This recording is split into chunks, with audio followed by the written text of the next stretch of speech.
નમસ્કાર દર્શક મિત્રો, આપ જોઈ રહ્યા છો કેબીસી ન્યૂઝ. હવે જોઈએ અગત્યના સમાચાર. મહાસંઘ દ્વારા તાજેતરમાં નવનિયુક્ત હોદ્દેદારોને વિભાગવાર જવાબદારી સોંપવામાં આવી. કેબીસી ન્યૂઝ મારફત વિગતવાર સમાચાર જણાવીએ કે તાજેતરમાં જ તારીખ 25/12/2024ના રોજ મહાસંઘની મળેલ વાર્ષિક સાધારણ સભામાં વરણી થયેલ નવનિયુક્ત હોદ્દેદારોને વિભાગવાર જવાબદારી સોંપી પ્રભાતી તરીકે નિયુક્ત કરવામાં આવેલ છે. જ્યારે તેઓને સોંપેલ વિભાગની મુલાકાતે આવે અને વિભાગના સ્થાનિક કામદારો પ્રશ્ન માટે રજૂઆત કરે ત્યારે તે કામદારોના પ્રશ્નોની રજૂઆતોને ધ્યાને લઈ હકારાત્મક પ્રતિભાવ સાથે સત્વરે ન્યાયિક નિરાકરણ આવે તેવી કાર્યવાહી થાય તે ખૂબ જ જરૂરી હોય. માન્ય સંગઠનોએ તમામ સંગઠનના પ્રભારીની હોદ્દેદારોની નિમણૂક કરેલ છે. મહાસંઘના પદાધિકારીશ્રીઓને પ્રભારી તરીકે વિભાગોની વિશેષ જવાબદારી. શ્રીમતી ભગવતીબેન પટેલ, ઉપપ્રમુખ શ્રી મહાસંઘ સોંપેલ વિભાગ છે ગુજરાત રામાવાવ્ય નિગમના તમામ વિભાગોમાં મહિલા કર્મચારીઓના પ્રશ્નો માટેની વિશેષ જવાબદારી. શ્રીમતી અધિશ્રીબેન ગોહિલ, મહિલા મંત્રી શ્રી નડિયાદ વિભાગ.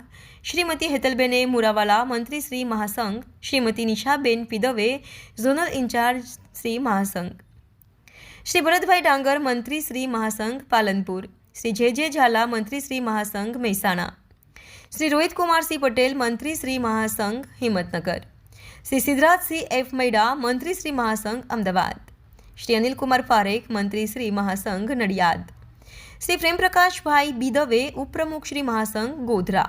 શ્રી દિલીપભાઈ પરમાર, ઉપપ્રમુખ શ્રી મહાસંઘ વડોદરા. શ્રી નવનીતભાઈ સિંહ પરમાર, ઉપપ્રમુખ શ્રી મહાસંઘ ભરૂચ. શ્રી રાજેશભાઈ ડી પટેલ, મંત્રી શ્રી મહાસંઘ સુરત. શ્રી અનિલભાઈ સિંહ નિષાદ, ઉપપ્રમુખ શ્રી મહાસંઘ વલસાડ. શ્રી સાજિદભાઈ એન શેખ, ઉપપ્રમુખ શ્રી મહાસંઘ ભાવનગર. શ્રી મહેન્દ્રસિંહ એર રાઠોડ, ઉપપ્રમુખ શ્રી મહાસંઘ અમરેલી. શ્રી કનુભાઈ એન વોળકા, મંત્રી શ્રી મહાસંઘ જૂનાગઢ. શ્રી ચંદુભાઈ એન ભીંભા, ઉપપ્રમુખ શ્રી મહાસંઘ જામનગર. શ્રી રાજદીપસિંહ એસ ગોહિલ, મંત્રી શ્રી મહાસંઘ રાજકોટ. શ્રી મહેશભાઈ એલ સોલંકી, ઉપપ્રમુખ શ્રી મહાસંઘ ભુજ. શ્રી હિરેનભાઈ વી ખત્રી, કાર્યાલય મંત્રી શ્રી મહાસંઘ મધ્ય કચેરી.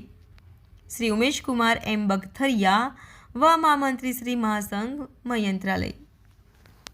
KBC news Bhavnagar. દર્શક મિત્રો, કેબીસી ન્યૂઝને લાઇક, શેર, સબસ્ક્રાઇબ કરો, બેલ આઇકન પ્રેસ કરો જેથી આપને નોટિફિકેશન્સ મળતી રહે.